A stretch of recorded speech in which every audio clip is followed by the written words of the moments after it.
오랜 세월과 함께 빛나는 전통시장의 노포. 그렇게 일생을 바쳐 일군 가게가 대물림되지 않고 지금 상인대에서 멈추고 만다면 아쉽지 않을까요? 온 힘을 다해 지키고 키워온 가게. 가족 중 누군가 이어받는다면 그동안의 노력이 의미 있는 과정으로 남을 것 같은데요. 상인이나 또 중소기업에서 가업 승계를 한다는 것은 상당히 국가적으로나 사회적으로 중요한 일이라고 생각을 해요. 가업 승계. 우리 전통시장의 희망찬 미래를 만드는 가장 확실한 방법일 것입니다. 가업을 잇는다, 가업을 이어받는다. 대대로 물려받는 집안의 생업을 가업이라고 하는데요. 가족이 해체되는 요즘 시대에 가업을 승계한다는 건 매우 뜻깊은 일일 겁니다. 전통시장을 더욱 전통시장답게 하고 우리의 생생한 역사이자 든든하고 자랑스러운 문화가 될 가업 승계. 과연 어떻게 하면 좋을지 말씀드리겠습니다.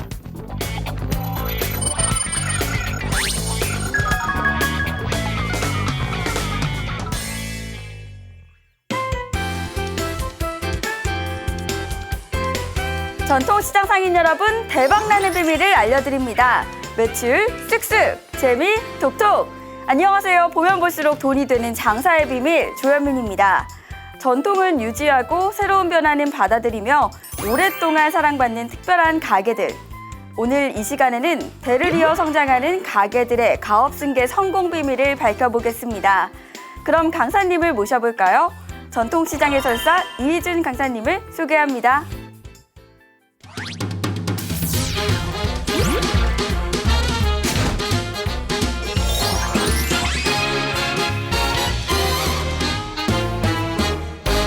안녕하세요. 반갑습니다. 네, 안녕하세요. 네, 오늘 이 시간에는 가업승계에 대해서 말씀해 주시기로 했는데요. 가업승계라면 2대, 3대 이렇게 대를 이어서 오랫동안 장사를 이어가는 걸 말씀하시는 거 맞죠? 네, 맞습니다.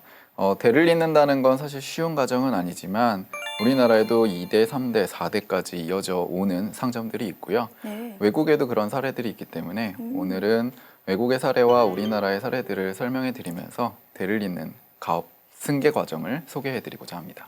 네, 성공적인 가업 승계를 위해서는 과연 어떤 노력이 필요한지 먼저 강의로 만나보도록 하겠습니다. 멋진 강의 부탁드립니다. 네.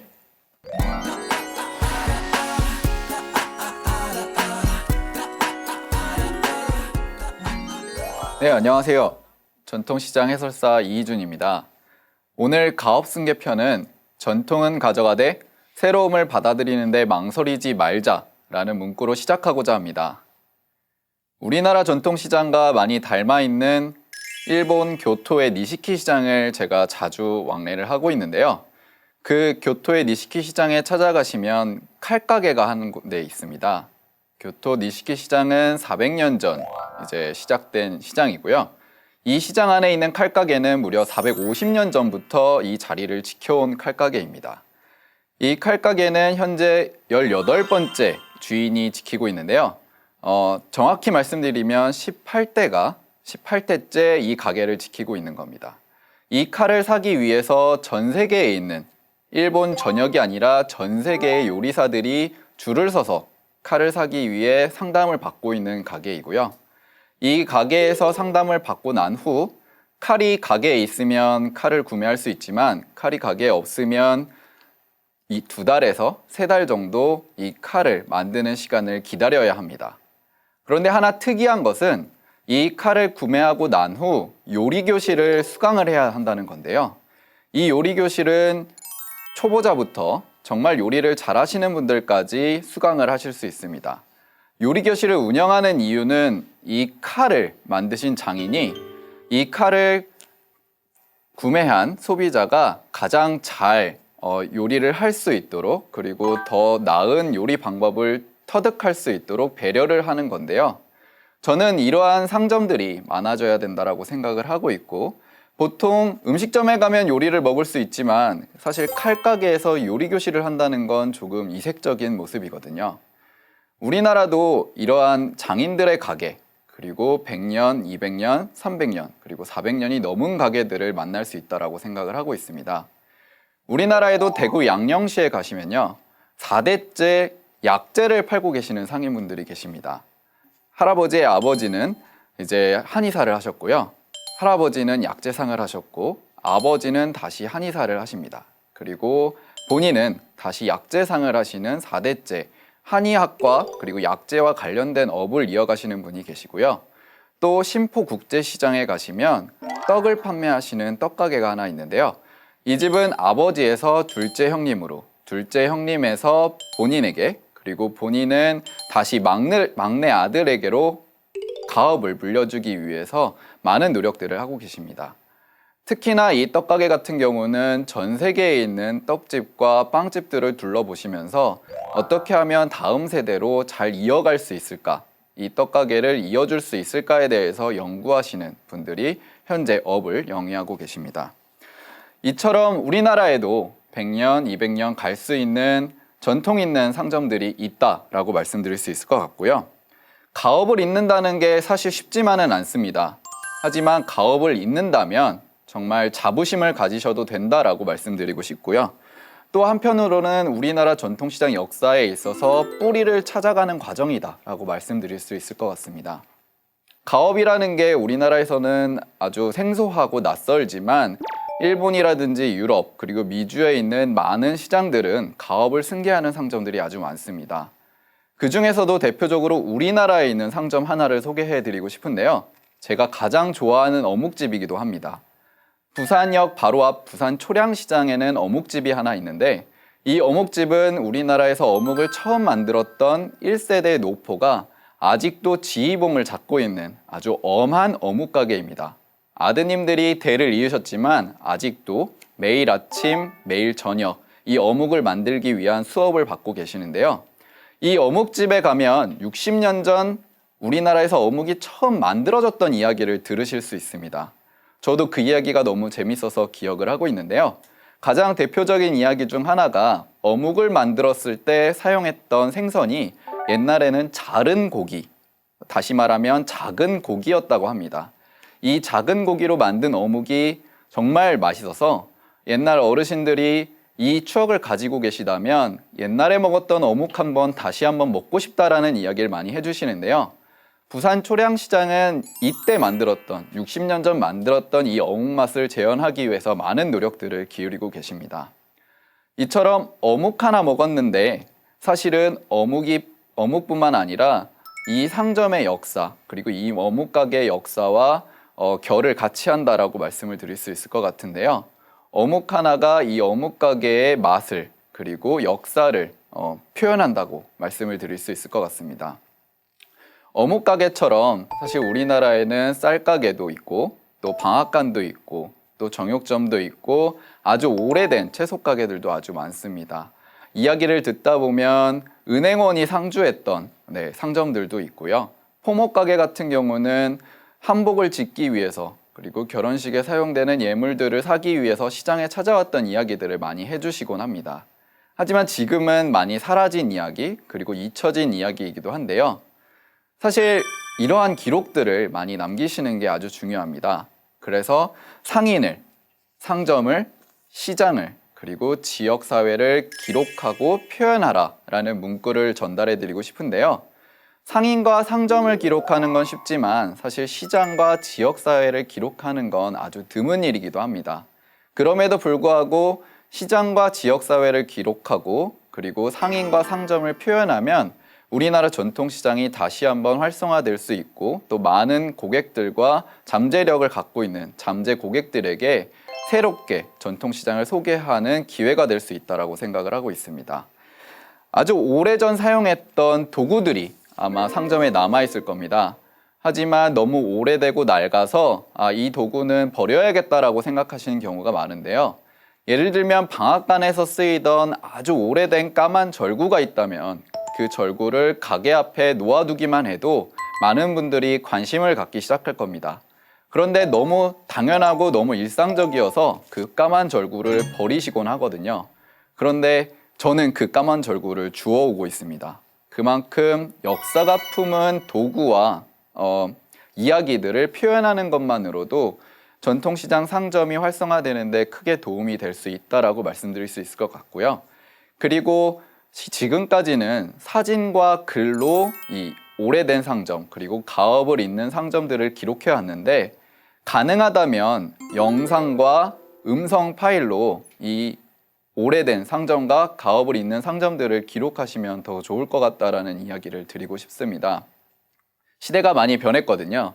그래서 사진과 글도 물론 가치가 있지만 영상과 음성 파일로 기록을 한다면 1세대, 2세대뿐만 아니라 나중에 10세대, 15세대까지 100년, 200년, 300년까지 우리의 조상이 그리고 우리 가업을 처음 만드셨던 1세대가 어떤 삶을 가지고 이 상점을 시작하셨는지에 대해서 그 뿌리에 대해서 기록할 수 있고 더 많은 사람들이 이 기록들을 보면서 이 상점의 가치를 더 높게 평가해 주리라 생각하고 있습니다. 그래서 표현을 하셔야 되는데요. 그 표현이 과할 필요는 없습니다. 예를 들면 1세대 상인의 사진을 현상해서 가게에 붙여놓는 것만으로도 효과가 날 수 있고요. 또 하나는 이벤트를 여는 것인데요. 이 이벤트가 상당히 중요합니다. 많은 손님들이 가게의 주인이 바뀌면 여기 주인이 바뀌었네 하고 그 상점을 다시 찾지 않는 경우가 많은데요. 예를 들면 50년 된 가게가 가업 승계를 했다면 50년 된 쌀가게 감사 이벤트를 여시면서 딱 50시간만 쌀 가격을 50% 받으시는 겁니다. 그러면 많은 사람들의 귀에 그리고 이미지에 각인이 되면서 50년 된 가게가 이제 주인이 다음 세대로 넘어갔구나. 그리고 더 좋고 더 나은 쌀을 판매하고 있구나를 증명할 수 있거든요. 그 증명하는 과정을 통해서 지역사회와 그리고 시장 사람들에게 가업을 승계했음을 알릴 수 있는 기회가 될 수 있다고 생각을 합니다. 다음은 가업 승계를 하고도 대박을 내는 비법인데요. 많은 분들이 가업을 승계하시면 사실 대박을 내시지 못합니다. 기존 단골 손님들에게는 상품을 판매할 수 있지만 신규 고객을 유치하기가 어렵다라는 질문을 많이 하시거든요. 그럼에도 불구하고 신규 고객을 유치하신다면 다음 세대, 그 다음 세대까지 가업을 승계할 수 있다고 생각을 합니다. 첫 번째는 상권을 다시 분석해야 한다라는 문구를 전달해 드리고 싶은데요. 상권을 다시 분석한다는 건 1세대가 창업했을 당시와 다음 세대가 이어받은 세대가 바뀌었기 때문입니다. 20년 전, 30년 전의 상권과 지금의 상권은 전혀 다르기 때문에 상권을 정확하게 한 번 더 분석을 하시는 게 중요할 것 같고요. 두 번째는 고객을 구분하셔야 됩니다. 기존의 단골 손님들은 어떤 상품을 가져다 놓아도 이 시장과 이 상점을 신뢰하고 구매하실 수 있지만 새롭게 들어오는 신규 고객 같은 경우는 사실은 이 상품이 얼마나 오래됐고 또 가치가 있는지에 대해서 설명을 해드려야 되거든요. 그러한 관점에서 봤을 때 고객을 구분해서 마케팅하고 홍보할 수 있다면 더 많은 고객들을 유치할 수 있으실 거라고 생각해 봅니다. 다음은 고객의 오감을 자극한다라는 문구를 드리고 싶은데요. 이제는 단순히 물건을 사고 파는 기능 이상의 시장의 기능들이 필요하다라고 생각을 하고 있습니다. 단순히 물건을 사러 오는 고객들이 사실 많지는 않거든요.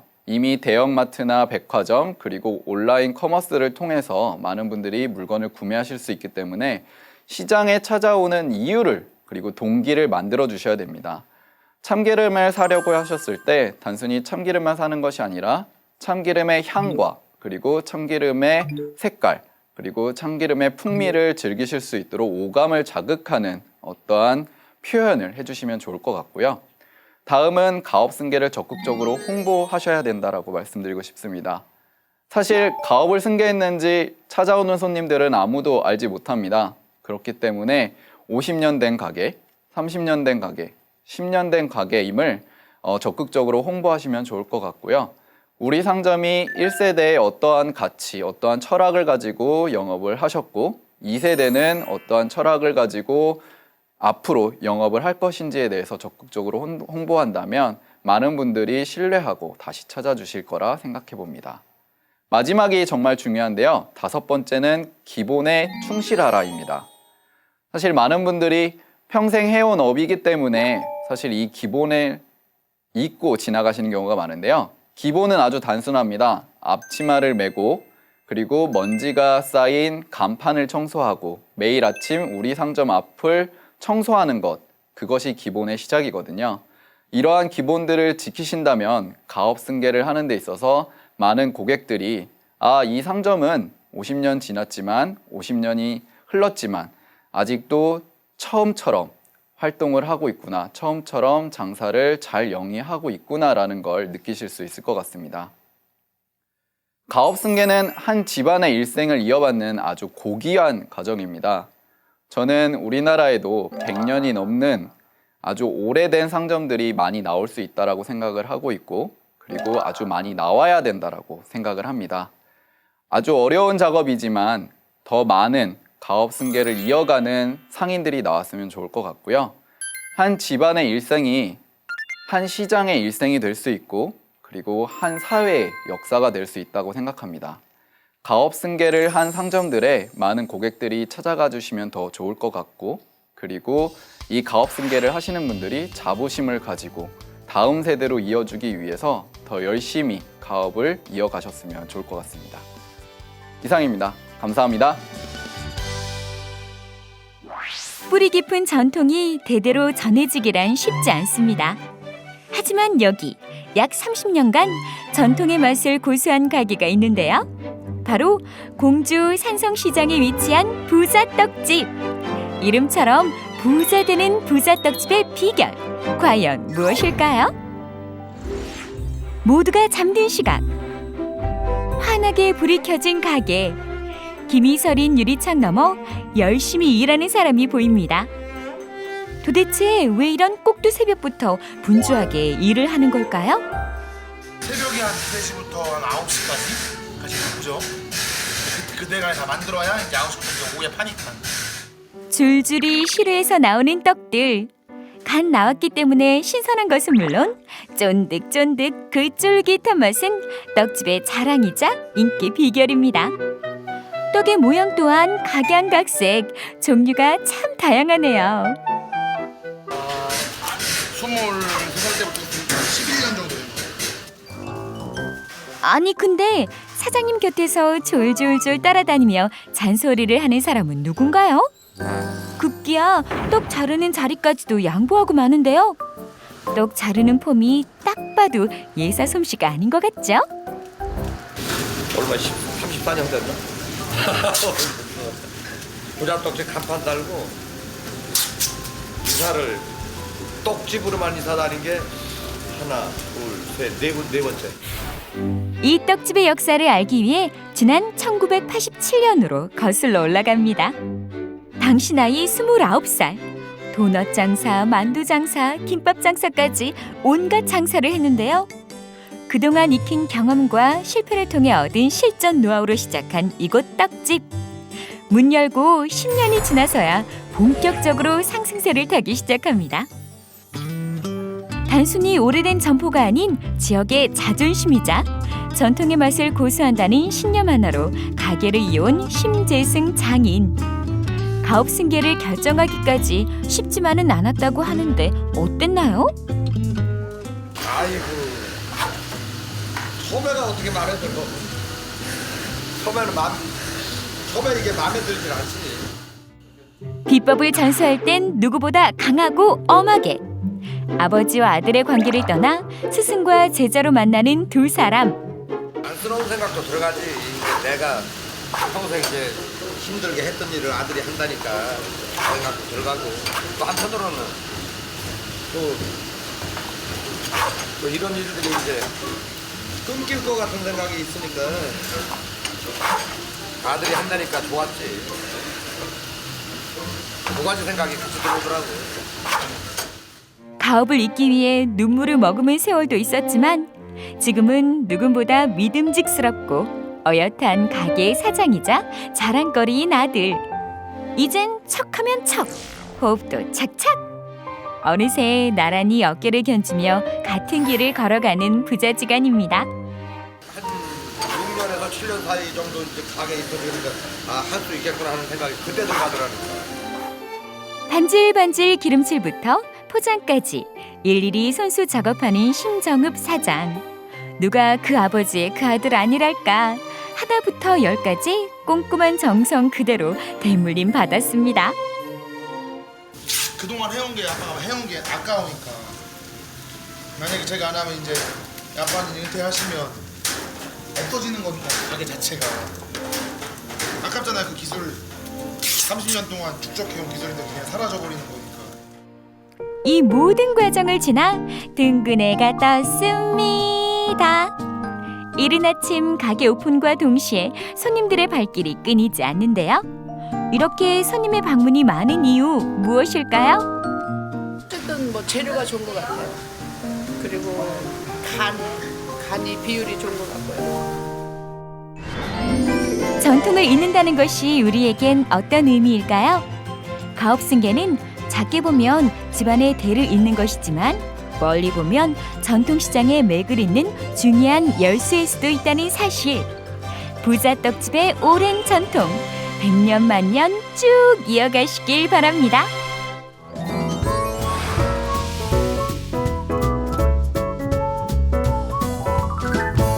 네, 강의 잘 네, 들었습니다. 감사합니다.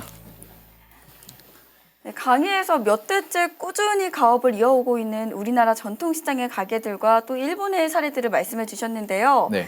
일본을 제외하고 이렇게 몇 대째 가업을 잇는 외국 사례들이 또 있나요? 네, 유럽이나 위주의 다양한 사례들이 있는데요. 그 중에서도 스페인에 있는 복게리아 시장을 말씀드리고 싶습니다. 네. 복게리아 시장 같은 경우는 전 세계의 사람들이 사랑하는 시장이기도 하고요.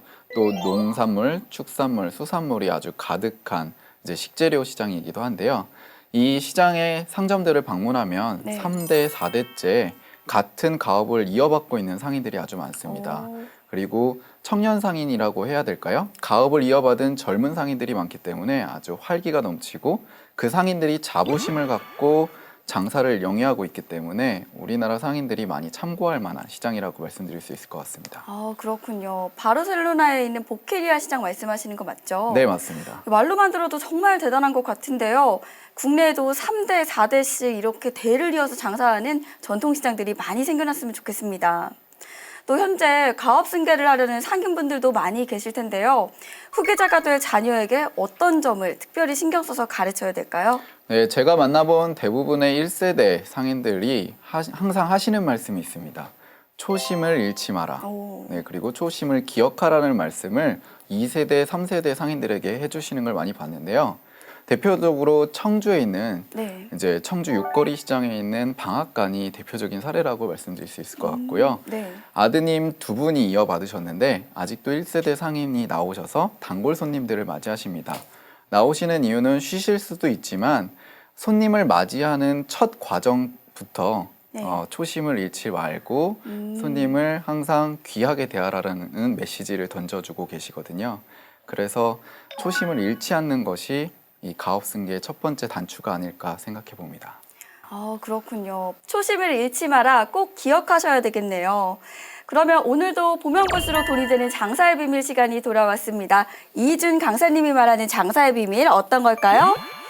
가업승계를 하려면 후계자가 땡땡을 경험하게 하라 라고 하셨는데요. 글쎄요.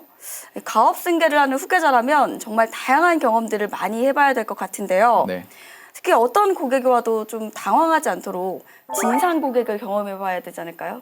네, 진상 고객을 경험하는 것도 정말 좋을 것 같은데요. 네. 사실 진상 고객도 고객이거든요. 네, 그래서 그렇죠. 어떻게 대응할 것인가에 대한 고민을 해보시면 좋을 것 같은데 네. 오늘의 답은 한번 보시면서 이야기 드릴까요?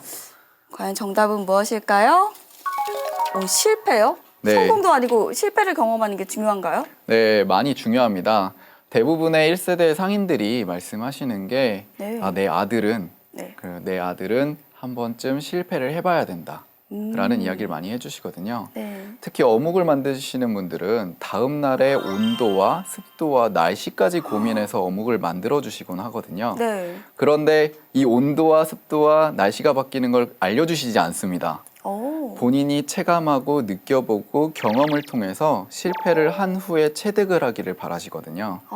네, 사실 그러한 과정은 아버지이기 때문에 그리고 할아버지이기 때문에 해줄 수 있는 노하우이자 또 가업을 승계하는 하나의 과정이라고 보실 수 있거든요. 그렇군요. 그래서 이 실패하는 과정을 즐기고 체험하지 않으면 사실은 가업을 승계받기가 어려운 것도 사실이기도 합니다.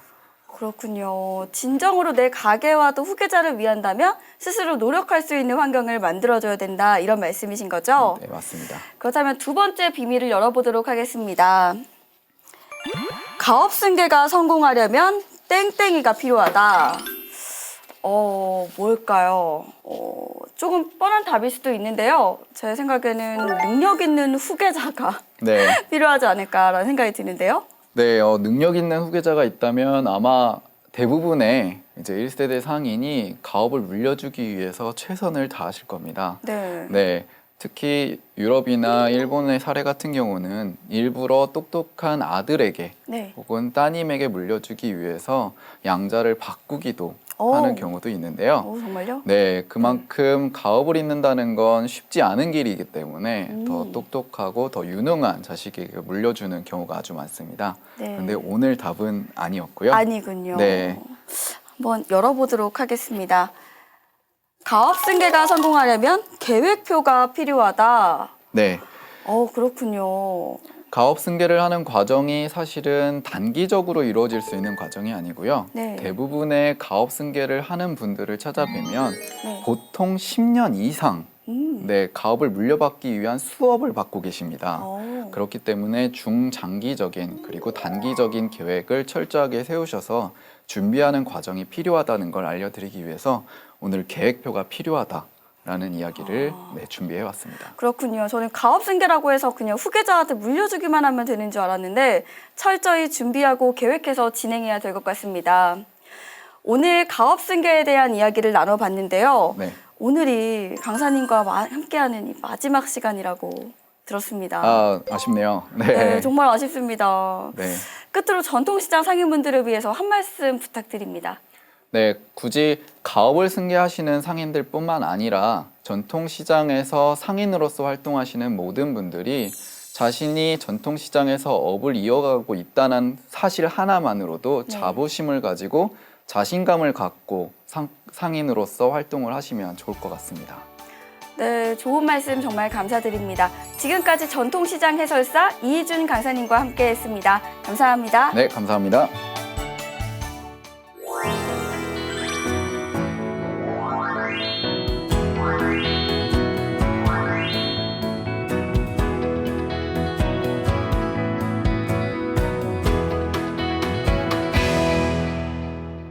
(100년) (200년) 전통과 역사를 품은 장수 가게들.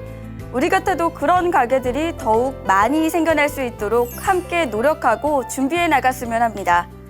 다음 이 시간에도 보면 볼수록 돈이 되는 정보로 찾아뵙겠습니다. 그때까지 여러분 돈 많이 버세요.